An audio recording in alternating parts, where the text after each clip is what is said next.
We're going to let the lawyers argue over that sunshine stuff. I am part of the interveners as far as represented by Mr. Kamen. But I guess I'd like to focus a little bit of attention on this private meeting. Because were you advised by your counsel that was a wise decision? Were you encouraged by counsel, or did you run that by your counsel? Yeah, to have a private meeting with Mark West? I was called and asked if I would give my free time for a meeting. And we asked, is it a violation of the Sunshine Act? And we were told no, because it's a fact-finding meeting. Okay. Of course not. It was very clear at the outset that there were to be absolutely no settlement negotiations. That was not the purpose of the meeting. And I understand the concern.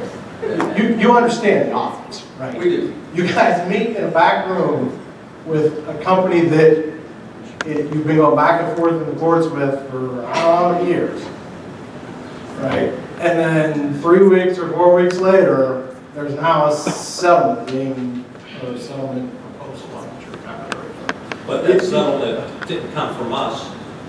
I understand that. It came from the party that you met privately with, roughly. Yeah, but I think that was their plan the whole time. I mean, nothing changed. That meeting did not change the way, they applied for the settlement or, their opinion on anything. The meeting didn't change. I think from day one, if you remember, they were against the last two. I don't think the meeting changed anything. I don't know what happened. Yeah, right. But you can understand how, at least optically, as citizens, we weren't at that meeting, we weren't invited to that meeting, even as interveners, we believe we are part of the case. And remember, we're hoping the meeting goes a different way, that they come in and say, look, maybe we would have dropped litigation. I would be hoping that Mark West, who was at all of these, and Chris isn't here, but those guys had every opportunity to stand up and make their case when you guys were deliberating those 26 conditions, right? They were here. They had every opportunity to stand up and say no, and this is why, or at least petition the board to make their case. Right? They didn't do that. You guys did the right thing. Again, I think you have always taken the high road. I think you did the right thing, in my opinion, when you originally rejected or denied their application. I think you did the right thing when you applied the conditions, which are reasonable, and even your own counsel, who I believe may be steering you in a couple questionable directions, explained this evening that the conditions that you put in place are within your UDO, right? So you're within the parameters of what you did to protect us as best you can for what they're going to do to us. So I'd ask you here today to stand by what you've done. If they have to take us to court, then so be it. We'll be standing there next to you, as Mr. Kamen explained. Thank you for your time.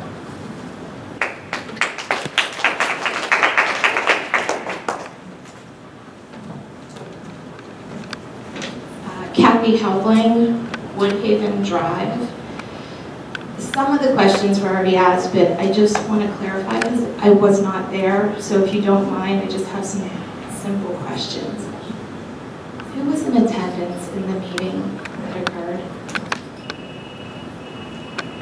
The board was in attendance and representatives from Northwest. The entire board? The entire board. Where did the meeting take place? How long did it last? I can't say for sure. We know how long. Was there an agenda?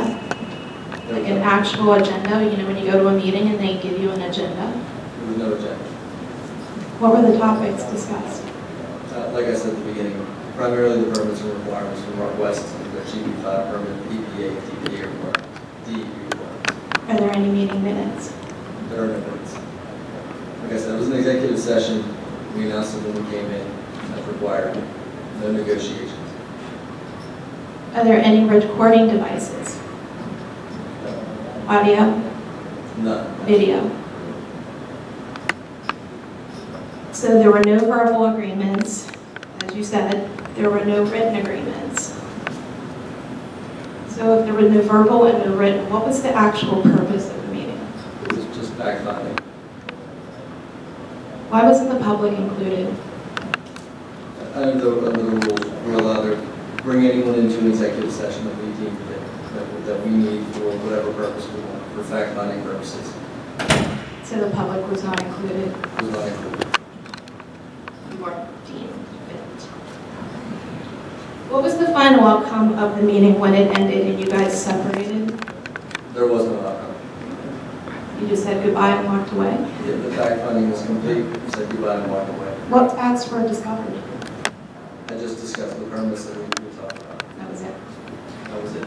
When the stipulation was read tonight, was this the first time you guys actually read it? It was emailed from myself to 3 of the members previously. No discussion, no emails back and forth. George Augustine was provided with it tonight. What date was that received? I'd have to look back, I'm not sure. Just prior to the advertisement. Stepping forward into tonight, I know we've taken in a lot of new information, at least on this side of the fence out here.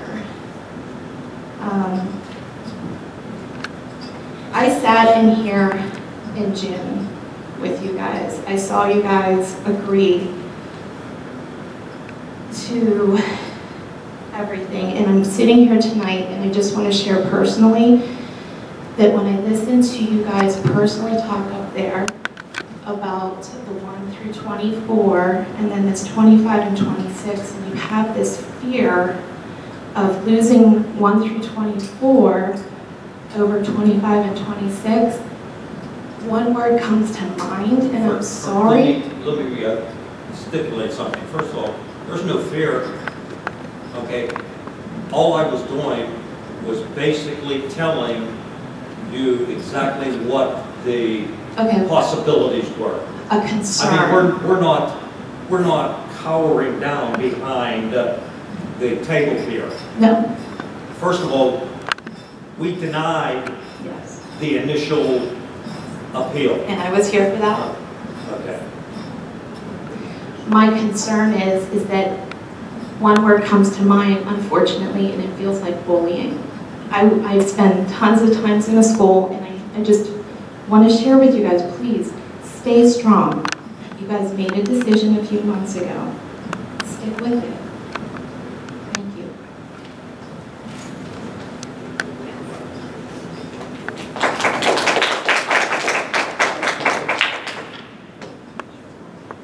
Crystal Bird, Woodlands Drive. You guys seen me up here numerous times, unfortunately. And when I heard that there was a meeting with Mark West, and now surprisingly there was some type of stipulation settlement given to you, I understand there was negotiation supposedly backdoor, that's fine. It just amazes me that after 5 years of ongoing hearings and appeals that I've been with from the beginning, Mark West, along with the zoning hearing board, still needed to just gather information. I have done numerous research fact findings of my own after the last 5 years, which is why I stand here today as a responsible resident of this township to remind the board why we need to continue to focus on the health and safety of the township, and as Kathy said, not just be bullied by the large corporations. It is as simple as Googling Mark West DEP and EPA violations to uncover all of the fines and violations this company, along with many others, but we'll focus on this one for this point, has experienced over the last 2 years, which is why 26 conditions from the township were proposed.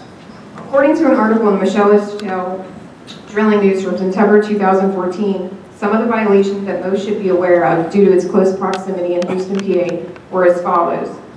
Found this interesting, the wording of it also. According to a consent order issued in April, the department fined Mark West more than $71,000 due to improper flaring. Neighbors of the company's Houston gas processing plant in Chartiers Township reported on several occasions seeing black smoke coming from the plant. The DEP fined the company for not allowing flaring protocols and for air pollution. Meanwhile, a second consent order dated August 4th issued an $80,000 fine to them for conducting flare operations without a permit at the same facility. The order states that Mark West said the violation was due to the company's inadvertent failure to seek department authorization of the fractionator flare as an emissions point in the plant approval for the Houston plant. A company spokesman elaborated and said, Mark West installed a new process control device intended to enhance the operational safety of the plant and the surrounding community. Robert McHale from Mark West. And in an email statement, he stated, in implementing this improvement, Mark West inadvertently omitted the newly configured flare from the permitting process And now the recent consent order is intended to address this oversight. That's the key. We're here tonight because you guys have fought so hard to push these 26 conditions, so we don't have an oversight.